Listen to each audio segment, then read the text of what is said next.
Hello, everybody. I'm Madame Sensei. I teach Spanish, French, Japanese, and now English to high schoolers out here in the beautiful Pacific Northwest. And I'm just thinking through some stuff. So we all know the Hattie effect sizes, right? We know that John Hattie sat down and looked at all the things, it's like a study of studies. What studies showed the biggest improvement with students? And we've also heard of Jean Piaget, who was a famous psychologist in the child development arena. Before he came along, everybody thought that children were just tiny adults, and maybe they just weren't as smart because they hadn't learned everything yet. And he came along and said that there are stages of development, and that children are like little scientists that have to perform experiments. Um, and seek observations and learn about the world through that. I found this nice little graphic right here at Very Well Mind. So these are the stages of development that he proposes. Okay, there's the sensory motor stage. That's peekaboo. Okay, that's object permanence. Pre-operational stage, that's where children begin naming things, putting images to the world around them. And then the concrete operational stage. I like this. I chose this thing because I thought this illustrated very well. The concrete operational stage, you can take something and divide it equally in half, like a ball of clay, or here we've got 2 glasses of water. And it's actually the same amount of water, but this glass is really tall and this glass is really short and wide, and the child will think that one is more than the other. Or, I've seen the experiment done with clay, and you divide the clay in half, and then you take one clay and you flatten it into a pancake, and you take the second piece of clay and you put it into a rope, and it's the exact same amount of clay. And a child who is at this stage thinks that the flat piece of clay has more clay in it. And then there's the formal operational stage where they begin to conceptualize a little more. So what's rolling around in my head is, I'm putting these 2 things together, all right, because in the Hattie effect sizes and Jean Piaget, in the Hattie effect sizes, there is a category of Piagetian programs, which has a Hattie effect size of 1.28. Now remember, greater than 0.4 accelerates the student's learning. So this is hugely, hugely impactful to the students to use Piagetian programs, all right? And I started thinking about this way back when, maybe my first day teaching ever. I'll get to that in a second, because here's my theory. My current theory is that when students are learning a new language, they need to have everything concrete. They cannot get to the abstract until they have a solid foundation. Let me go back here. What I'm proposing is that no matter how old your students are, my students are anywhere from 12 to 19 years old, I'm saying that they're here, maybe here, even though they're 19 years old, as they learn a language. Whoops. So they can't get to the abstract until we give them that solid foundation. Now I can go to the next slide. So I'm thinking some of the difficulty in rushing the students to speak entirely in the target language, and I don't at all mean to say that rushing is bad, okay? Yes, I rush my students to speak in the target language. But man, I get so frustrated with, I thought you guys had this solid, and I'm constantly nagging you. Don't speak in English, parlez en français, en español, nihongo de yo, whatever. I'm like constantly get back in the target language. And I have so many tricks to get them in the target language, all my scaffolds all over the room. I've tried punishments where I write something on the board and I say, when I erase all the letters, you get extra homework. Sometimes it's pulling teeth to keep them in the target language. And I'm thinking this may be the issue right here, this Piagetian stage of development. So I first noticed it. I started telling you this. I first noticed this when my first day of teaching. I'm like, okay, I'm going to teach you how to count 1 to 10 in Japanese, and I noticed a fair number of students started counting on their fingers. All right, it's just I make the connection now to they need it concrete. The numbers are, we've been doing them since pre-kindergarten in English, but now we're doing them in another language. And so conceptually, we have to think more concretely, and we got to whip out our fingers to count on. And sure enough, when I'm teaching the students to count for a TPR, I'm using my fingers in front of them. I'm showing them, 1 finger, 2 finger, whatever. Later on, let me give you another example of number sense, okay? I like to have my students do escape rooms, and I'm almost exclusively doing all my escape rooms now in Minecraft Education, because I don't have to tear down the Japanese escape room and then set up for my French class, and then tear down that escape room and set up for... I can just have the students pull out their computers. Much easier. Here is an aerial view as I was making a maze.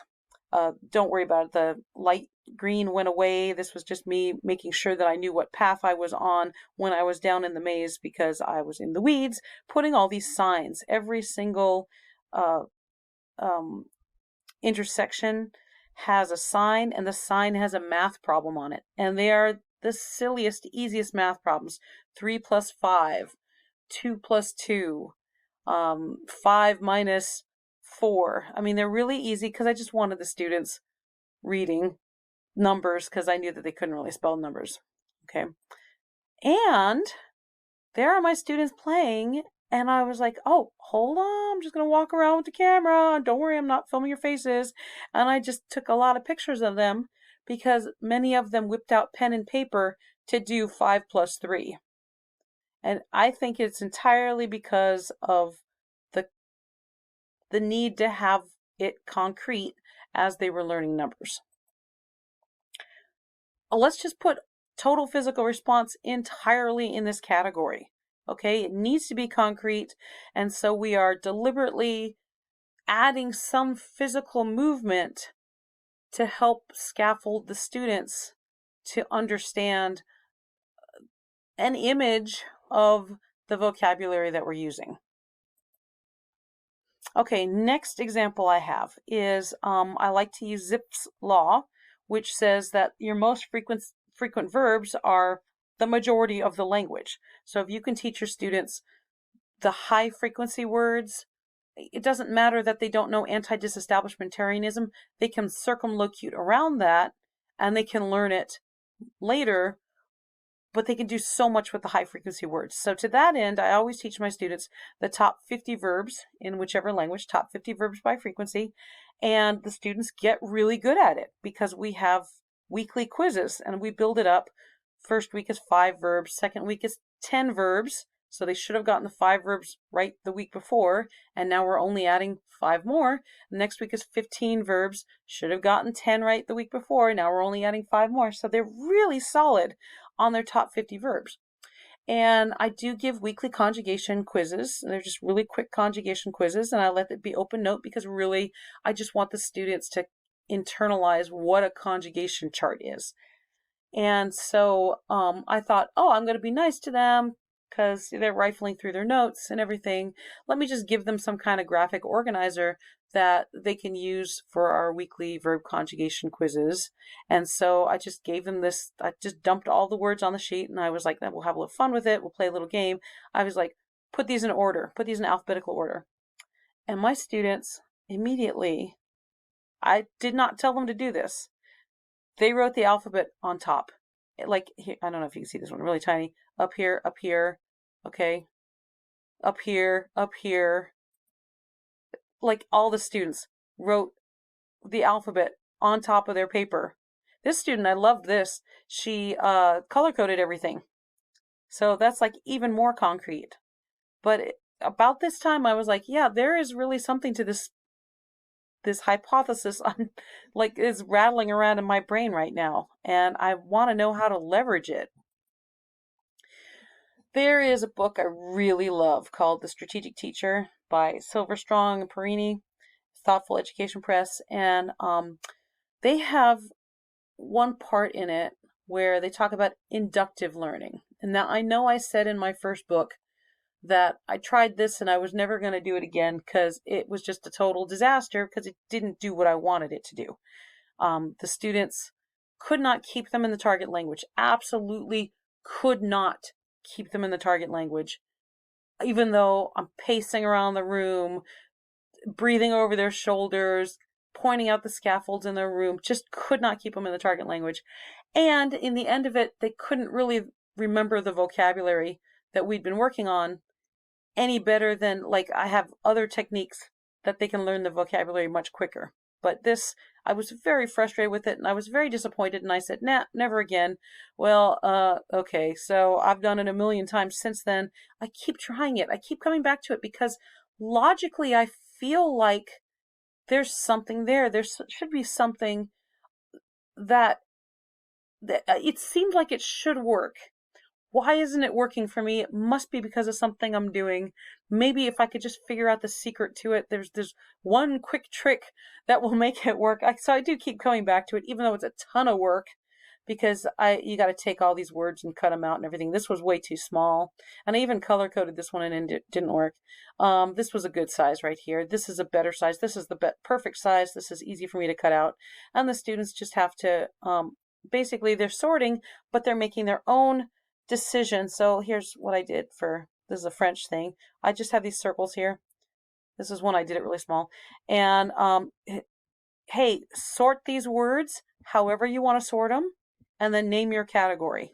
That was all I was asking them to do. So this might seem familiar to you if you've done any hexagonal thinking. And see, this is part of my frustration, is that hexagonal thinking works great. Inductive reasoning works great with my junior English class. But my French 1, French 2, French 3, French 4 classes, French 4 struggles with it. My Spanish 1 class, it's difficult. My Japanese 1, 2, 3, 4, it's difficult. Like, it's all, nearly, I mean, Japanese, they're going to look for other things, like this kanji looks like this kanji. Great, fine, at least you're sorting it, okay? But, I don't know, I keep coming back to it because it really should work. And so my whole point of this video was just, and it's 12 minutes now, I try to keep my videos under 10. Sorry about that. My whole point is just, I need to think aloud. That's another Hattie effect size, is collective teacher efficacy, right? And micro, what is it? Thinking about your lessons and analyzing your lessons and everything. So that's the reason I made this video right here, because I just feel like I'm on the cusp of something that will unlock my students to greater potential. Like, they can achieve more if I can just wrap my head around this. And so I'm just thinking very deeply about it, okay? And to that end, I'd love your help. I mean, my brain is kind of tiny, let's be real. So if you want to talk to me about this, hey, post a comment underneath. We're on YouTube, post a comment, okay? Or you can reach me at studio-emo.com.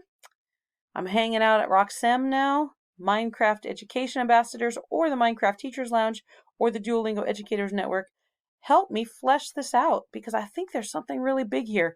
I think we can get our students in the target language at higher levels of thinking if we can just figure out what concrete supports we need and how to push them to that next Piagetian stage. So thanks for listening.